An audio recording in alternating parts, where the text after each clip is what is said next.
Anyway, guys, y'all come on in here, give the video a like and a thumbs up. Shit's about to get a little heavy here, so let me just give all the heads up, the trigger warnings, the content warnings. This is for police brutality. This is for domestic violence. And, I was like, what's up, Damien? Peace to Stone and Loader. I was so disheartened to hear this story, y'all. This especially coming off the heels of the news of a story that we covered late last year here on the channel, in which, fuck, what was the name of that place? Very small place in Mississippi. God damn it. And I can't remember the name of it, but you guys remember. The sister had an issue with her partner. She told her 11-year-old son to call the police. The young man called the police. The police showed up and shot the 11-year-old in the chest. Fortunately, the 11-year-old survived, but the police shot the 11-year-old in the chest because the mother was calling for help because of a domestic incident. And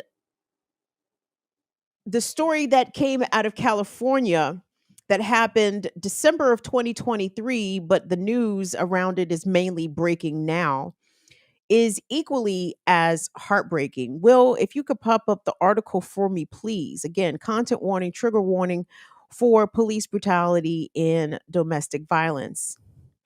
But if we could see the picture of that very beautiful, gorgeous young lady. Her name is Niani Finlayson. Finlayson.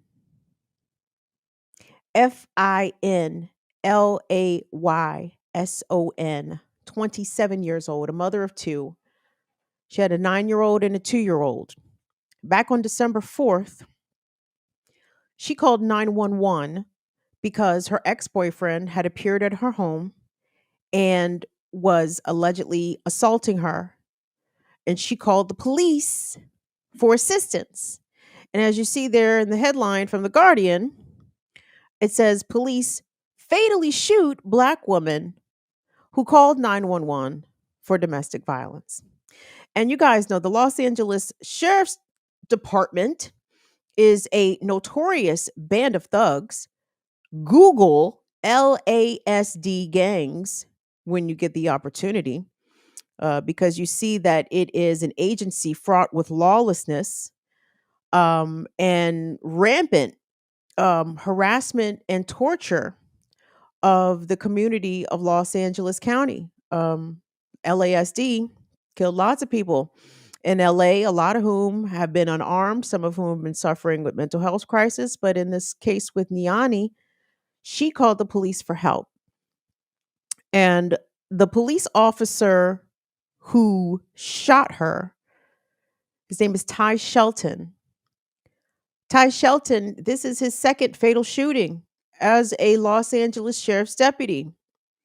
In the year 2020, Officer Shelton shot and killed a 61-year-old man also during the course of a domestic violence incident. And I'm going to come back to that in a moment. But let me stick here with this case here. Again, this happened December 4th. And what made this so tragic, it's a number of things. Well, number one, not what made it tragic is obvious, right? This young lady lost her life when she was calling for help. Okay. But what it highlights is a couple of things. Number one, the regularity in which Black women are subjected to sexual violence and domestic violence is an everyday thing. Okay. This ain't new. This ain't unusual. This ain't uncommon. We've seen this lots. Okay. You guys, in the year 2022, I personally knew 2 men who murdered their partners. Personally knew 2 men in 1 year who murdered their partners, right?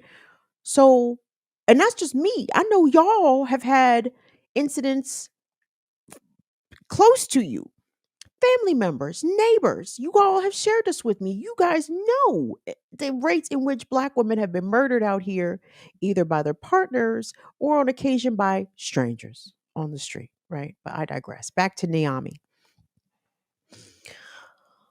When she called the police, Um, the police arrived, and I'm gonna play that body cam clip for you guys, and I'm gonna tell you why.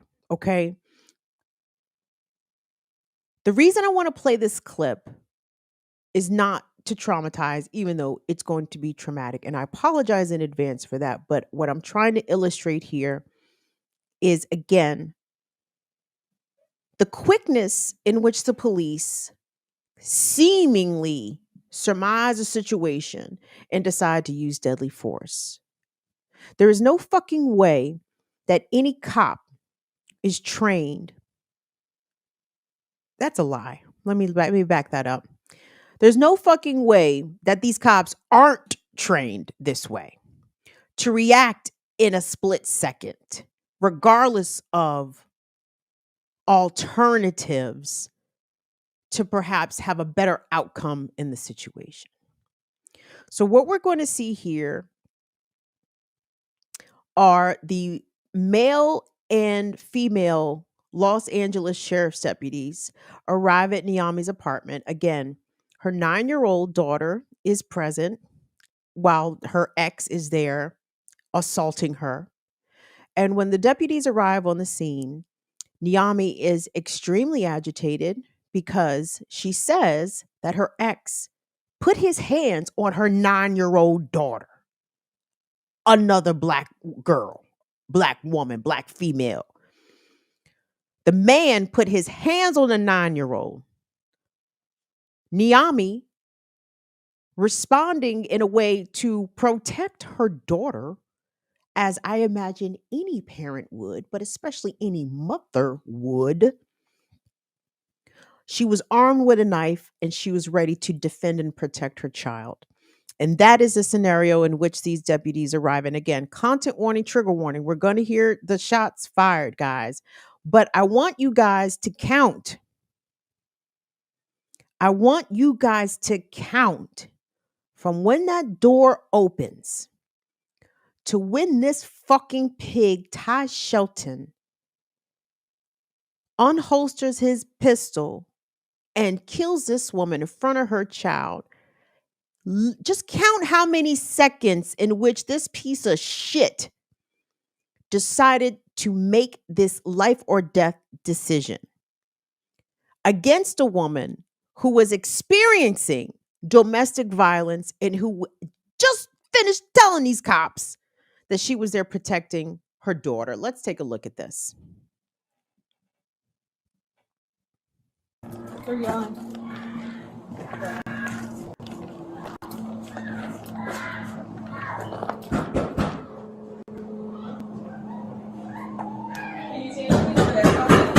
They're in the back room if they're not answering. Yep.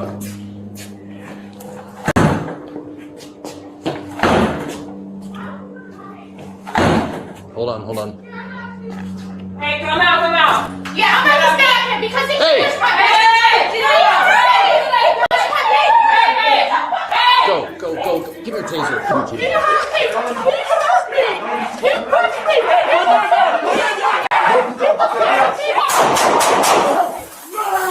No, don't. Drop it! Why did you shoot? Drop!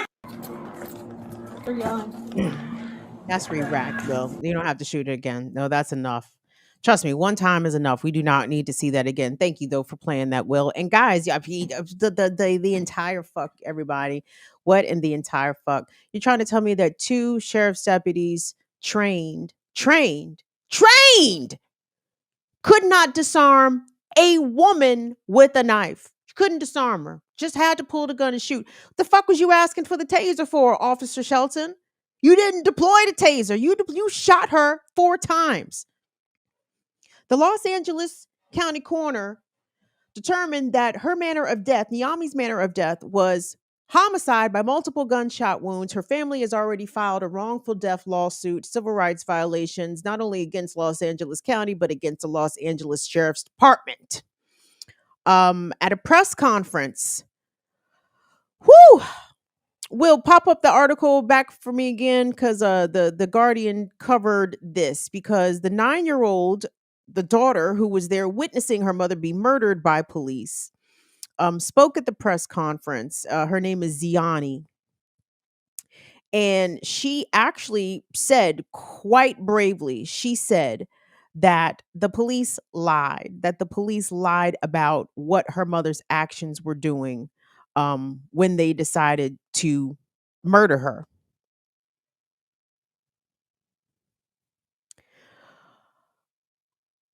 And it's just it's so maddening on so many levels. This is what the little girl was quoted as saying at the press conference. It says the police lied that my mom was threatening them.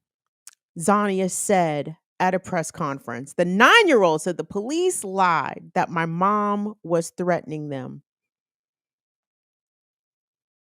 She would know, she was there. She witnessed the whole thing.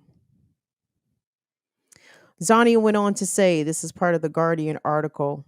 She went on to say about her mother that she was my best friend, that she was always there for me. The 2-year-old daughter is asking for her mother, wants to know when her mother is coming home. You guys, again, when you stand at the intersection of multiple marginalized communities, you very fully clearly can understand how something like this could happen. And unfortunately, not enough of us have the awareness about our status or our station in this society, because American indoctrination is quite good at getting school age students to believe that this country is the home of the free and land of the brave, and everybody gets treated equally in America. And if you are in trouble or if you are in danger, to call the police and they're there to help. What you don't understand is that that doesn't apply to you when you check off certain boxes belonging to certain communities. And Black woman are two of those boxes, Black and woman. We can't expect protection on any level. And it breaks my heart that this woman was subjected to this violence by her former partner. Not only this woman and her daughters, her children, but at least the 9-year-old girl. And again, the early ages in which Black girls are conditioned, even just by their experience or by what they witness. We you should expect violence. Little Black girls, you should expect violence. You should expect that if you do say behave in a way that your male partner or a man doesn't care for, you should expect violence. Like don't silly on you to expect anything else. That's what the little girl learned, okay? And expect violence all around. So the mother received violence from her ex partner. So did her 9-year-old. Received violence from her ex partner. And then when they went to go to the state for help, the state showed up with more violence. And Ty Shelton, the officer, the Los Angeles sheriff's deputy who killed Niani, has killed before. In 2020, Officer Shelton shot a 61-year-old man. I believe it's Michael Thomas. I hope I have that name right. A 61-year-old Black man who was accused of domestic violence. Officer Shelton or Deputy Shelton and other Los Angeles sheriff's deputies showed up at Mr. Thomas's apartment because they had been called because of a domestic incident. When they arrived at the apartment, the metal screen door was closed, but the other front door was open. So the deputies, long story short, Mr. Thomas told the woman that he was assaulting not to open the door for the cops. Cops came in anyway, and they are attempting to arrest him. The Los Angeles deputies are attempting to arrest Michael Thomas, 61 years old. One deputy is on one arm, another deputy is on another arm, trying to arrest him. In the report, the police officers claim that Mr. Thomas reached for one of the deputy's gun and actually had his hand on another deputy's holstered holstered gun. The report wasn't clear on whether or not Mr. Thomas actually was able to gain possession of the gun. They just said he had his hand on the holstered gun. And then Deputy Shelton, Ty Shelton there, unholstered his pistol and shot Mr. Thomas point blank range, one in the chest.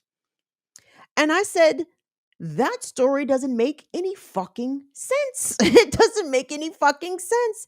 You're trying to tell me that a sheriff's deputy is going to shoot a combative suspect who's being handled simultaneously by two of his colleagues. So you're telling me that two other sheriff's deputies are trying to get control of this man physically, trying to arrest him, and somehow Officer Shelton shot him when he could have very easily shot one of his colleagues, right? That story didn't make no fucking sense.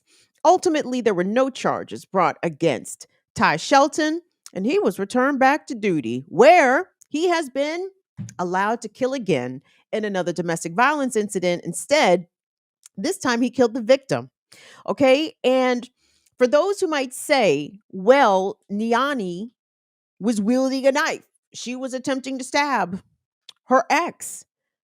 She was in a state of distress and in a protect or die mindset. There were multiple ways in which the officers could have de escalated that situation without resorting to gunfire. They could have tased her. They could have tackled her. They could have even issued a verbal command. Kids, did y'all hear any verbal commands? Did you hear? Did you hear put the knife down? Did you hear put the knife down or I'll shoot? Did you hear drop the weapon? Did you hear any of that fucking shit? No, you didn't. No, you didn't. None of that.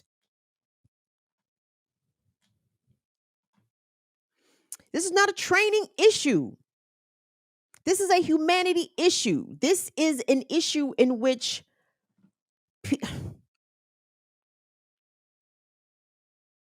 I can't see how a person could shoot a mother in front of her daughter. I just don't get that.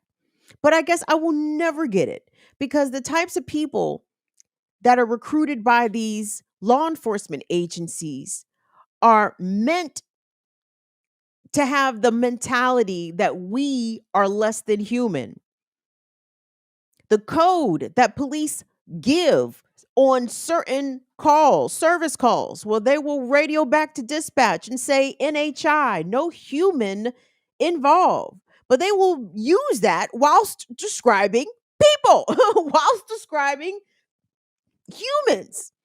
So what does that say about the way this so-called public servant might respond to a member of the public? Not very favorably. not very favorably.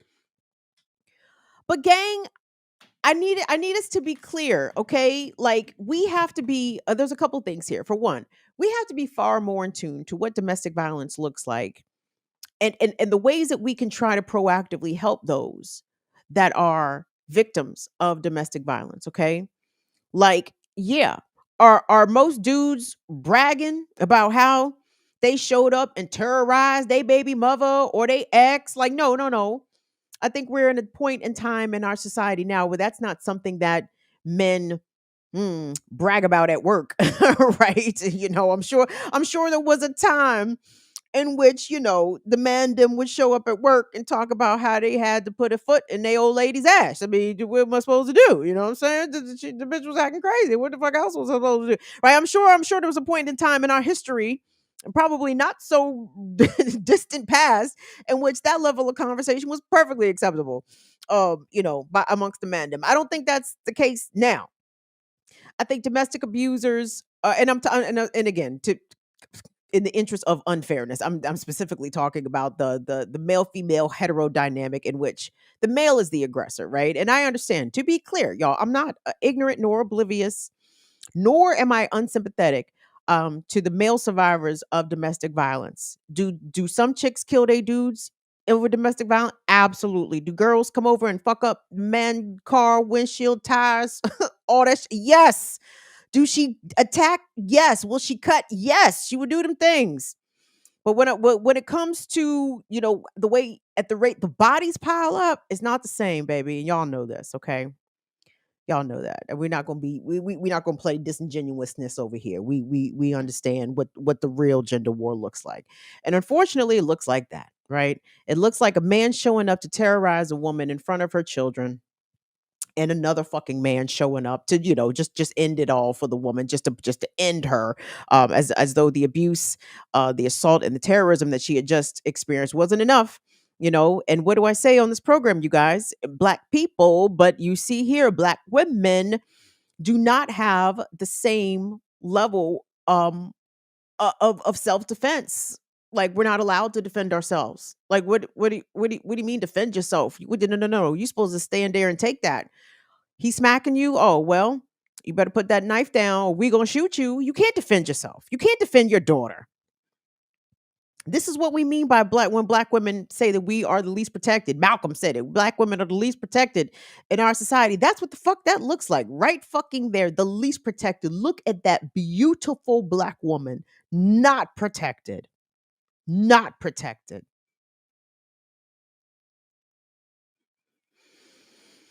So what do we do? I would like somehow, again, I would like for domestic abusers to be collected by the community.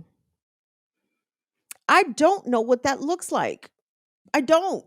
But given the hostility and the lack, no hesitation involved, in which the state will shoot down women. You understand? We see this not this is not an isolated incident, right? The quickness in which the state will shoot down a woman, either defending herself, defending her family, or calling for help, tells us very clearly that we can't call the state for help. We can't count on the state to come help us.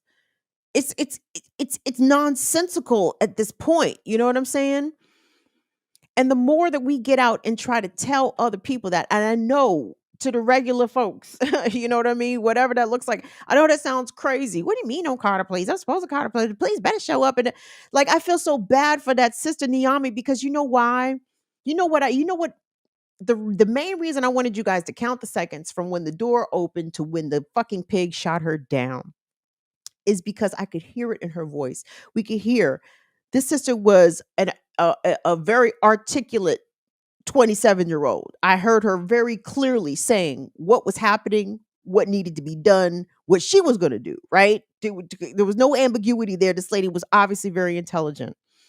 And I could hear it in her voice, y'all. She thought that when the cops came through the door, she was going to be able to explain, you know, she thought she was going to be able to explain herself, right? No, because he came in here, hit me, then he hit my daughter, and my daughter brought me the knife. And that's why I went and, was going over towards him, because right before y'all came in, he had just put hands on my daughter and da da da. She thought she was going to be able to explain it, right? She thought she was going to have the time to explain it, because she obviously had the wherewithal mentally, the intelligence, the articulation. She knew she could talk to them cops. But what she didn't know is that the police was never going to give her a chance to explain herself. They was not going to give her a chance to explain herself in 3 seconds, in 13 seconds, whatever the duration was. It was absolutely less than a minute. In less than 1 fucking minute, these pigs decided that this woman's life was not worth de-escalating over, was not worth tackling over, was not worth giving a verbal command over. Fuck her. She's black. She's unwieldy. She's bearing a weapon. Kill her, shoot her dead, shoot her like a dog. And that's exactly what they did. And the thing is, marginalized community, whatever, black women, disabled, whatever. We know how we see ourselves. And I mean this in a positive way, right? Like I think in spite of, I think quite highly of myself, right? But I have to be realistic about the way the world views me. You know what I'm saying? Like how I present in the world. Like I can think I can think enormously wonderful, massive, great, admirable things about myself. How does the world see me? What value does the world place upon me, not the value that I place upon myself, because those are two different things. And we have to realize, especially when we're dealing with people who are in positions of power like police, even if they good white folks, unfortunately, good white folks don't wear t-shirts that say good white folks on them, right? And shit. And even if the white folks did have t-shirts that say good white folks, then you should not believe the white folks who are wearing t-shirts that say good white folks. But you understand what I'm saying though, right? As a black person, as a marginalized person, you can't assume that the motherfucker in power who's there to so-called show up to help you is actually there to help you and will view you as someone worthy of their service or of their assistance. So you got to remember how you show up in the world, okay? And please tell anybody, y'all, tell everybody. If you are black, don't call the police. I know. I know. You know what I'm saying? If your house is on fire, call the fire department. If you're having a heart attack, call the EMTs. Specifically say, do not send police. I do not need police help. I need the fire department. I need an ambulance. Don't call the police to you.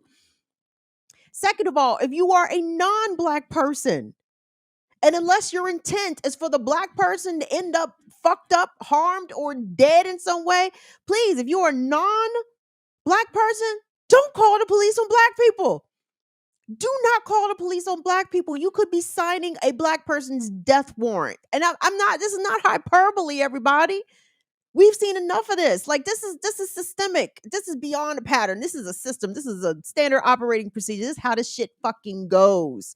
And I'm sorry, none of us are lucky enough to roll that dice to think that, oh, well, this might be the incident in which, I'm not going to have no problems because I've talked to the police before. I've called the police to my house lots of times because of domestic. Cut this shit out. Cut it out. And even if you are justified in calling the police, don't assume that the police are going to show up there to help you, because we've seen countless example after example after example of marginalized person, disenfranchised person, oppressed person calling for help and receiving harm. And in this case, she received death.